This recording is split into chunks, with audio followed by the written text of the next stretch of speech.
సికింద్రాబాద్ సీతాఫల్ మండి GHMC function హాల్లో నూతన ration కార్డుల పంపిణీ కార్యక్రమం నిర్వహించారు. ఈ కార్యక్రమంలో మంత్రి పొన్నం ప్రభాకర్తో పాటు ఎమ్మెల్యే పద్మారావు గౌడ్ పాల్గొన్నారు. రాజకీయాలకు అతీతంగా రేషన్ కార్డుల పంపిణీ కార్యక్రమం జరుగుతుందని మంత్రి అన్నారు. సికింద్రాబాద్ నియోజకవర్గంలో 1803 కొత్త రేషన్ కార్డులు ఇస్తున్నామని, కొత్తగా 11,955 మంది లబ్ధిదారుల్లో పేర్లు నమోదు చేసుకున్నారని తెలిపారు. 3,000 రేషన్ కార్డులు వెరిఫికేషన్ నడుస్తుందని, నియోజకవర్గంలో మొత్తం రేషన్ కార్డులు 47,345 నుండి 49,148కి పెరిగాయన్నారు. ప్రజాపాలన ప్రభుత్వంలో సీఎం రేవంత్ రెడ్డి నాయకత్వంలో ఎన్నో ప్రజా కార్యక్రమాలు నిర్వహిస్తున్నామని మంత్రి స్పష్టం చేశారు.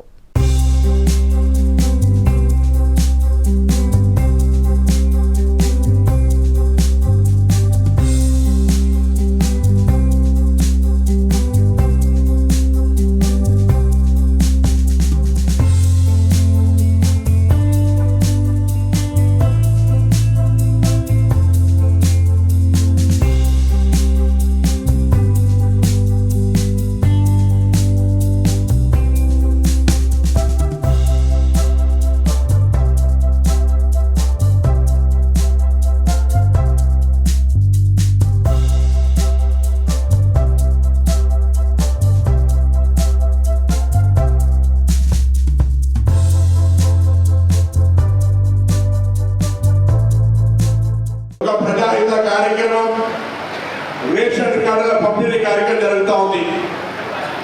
రేషన్ కార్డులకు సంబంధించి దాదాపు 7,000 అప్లికేషన్లు వస్తే పరిష్కరించిన 3,000 అప్లికేషన్లలో 1,800 మంది అర్హత కలిగిన రేషన్ కార్డులకు ఈరోజు రేషన్ కార్డులు ఇస్తా ఉన్నాం. మిగతా 3,000 చిల్లర 4,000 రేషన్ కార్డులకు వాటిని వెరిఫికేషన్ జరుగుతూ ఉంది. అందులో అర్హత కలిగిన వాళ్ళందరికీ కూడా రేషన్ కార్డు ఇవ్వడం జరుగుతుంది.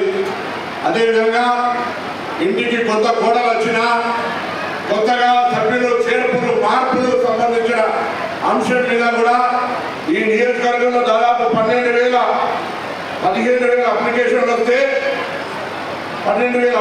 వస్తే ఇప్పటికీ పరిశీలించిన దాంట్లో 6,100 మందిని ఆ కుటుంబ సభ్యులను కూడా చేర్చి ఇలా వారు కూడా పిఎం రేషన్ కార్డులో పేరు చేర్చే కార్యక్రమం తీసుకుంటా ఉన్నారు.